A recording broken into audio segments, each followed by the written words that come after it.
What's going on, you guys? A lot of you have been emailing me because you've been having trouble countering off of the retreat. You've been having trouble with your footwork, retreating when somebody attacks you, and then closing the gap back.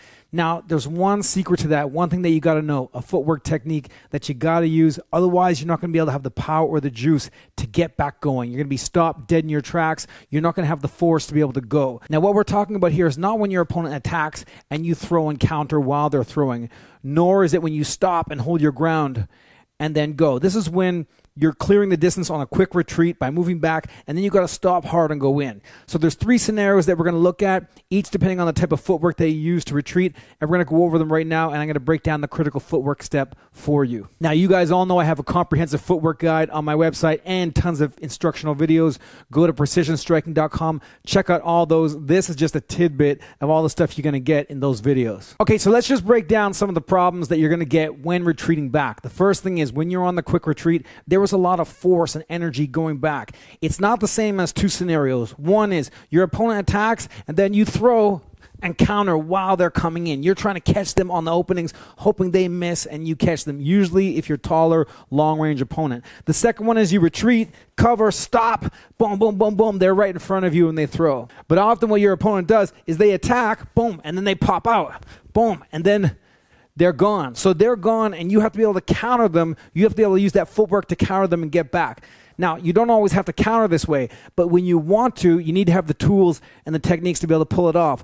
Otherwise, this is one opportunity that you're entirely missing. All right, so the main core technique that you got to know is how to drive this back foot into the ground for power going forward. It's not just enough to stop. You need enough power to stop and then send you going back that way again. The first one is the most basic, and it's the technique that you got to use and you got to practice, and that's just getting this back foot and stopping it hard right back. So from here, all you're going to do is you're going to sort of hop back or take a step back, drive that foot here, boom. Now you can work with just the back leg, or if you want to make the front foot come back a little bit as well, that's fine. Here you go back, and then you jab. Here you go back, 1, 2. The key is that this foot has to hit, not really hit, but it has to push hard into the ground. You have to drive it. So that's the first one. Somebody comes at you real quick, boom, boom, and then you counter back. But most of you, you're having trouble with this one, which is when you start to retreat, you shuffle out, and then you've got to go back that way. There are two types of retreating footwork. There's shifting or shuffling here, right? And then there's sort of the galloping. Right, this typical, there's only those two types of boxing footwork and then maybe some drops. Okay, those are the basic ones. From this shuffle, it's not enough if the opponent attacks me for me to just shuffle, because then I don't have any power going forward when I stop. After my shuffle is complete, shuffle, shuffle, I have to now go forward. I need to drive that foot. It does take extra energy. It does take extra time to get that in there, but it's worth it. So from here, I go, shift, shift, drive. Okay, see how that works? Shift, shift. I can't go from here because all my energy is going back. Drive. I drive that foot into the ground to get me going forward. Now, when you want to drive that foot, just depends on the distance you could create it. I could shuffle once and then go, or shuffle twice and then go. It all depends on the type of attack and how much room you want to create. You got to use your eyes on your opponent to see when that attack is done or when it's about to be done, or you start to get an instinct for when it's finished. So the first one off the shuffle, you go one shuffle, drive, boom, boom, boom, or two shuffles, 1, 2, drive, and then go back in.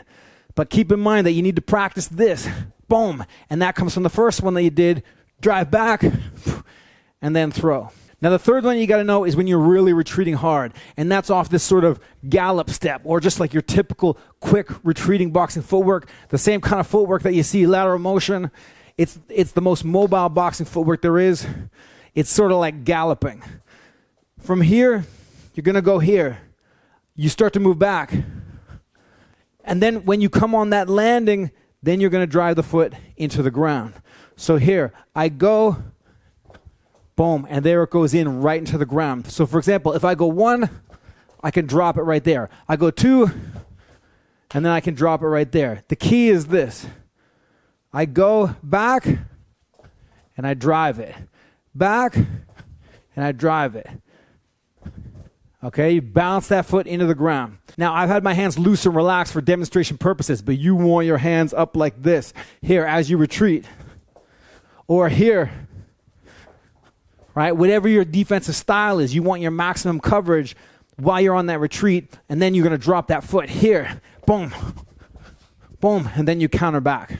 So critically important for countering off of the retreat. If you don't know how to drive that back foot into the ground, that's a whole level of opportunities you're going to miss. You're going to be able to counter while they're coming at you. You'll be able to stop and counter. But your opponent will always know that if they get out quick, you can't catch them. You can't chase them unless you're going to apply your own separate pressure. So if you're not able to close the gap immediately after, your opponent knows that they always have a break after they attack you. And you don't want them to know that or think that, because then they can start to dictate the pace. So just start working with this. Drive back. Then shifting. Driving back. Then the gallop. Okay? And work your combos. If you want to work this as a drill, put your hand up or fist up to the bag. Drive back. And then drive back in and hit the bag. From here, shift. Back, forward, boom, boom, boom. Okay, get used to that stop and start. All right, you guys, I appreciate your questions on footwork. This is something critically important to practice in addition to all your other work. It's not something that you're going to really work on a lot in your typical bag workout unless you're conscious of it and aware of it and are building it into your footwork. Work on that stop hard off the back foot, bouncing forward with the counter attack. All right, you guys, thanks for watching. Peace.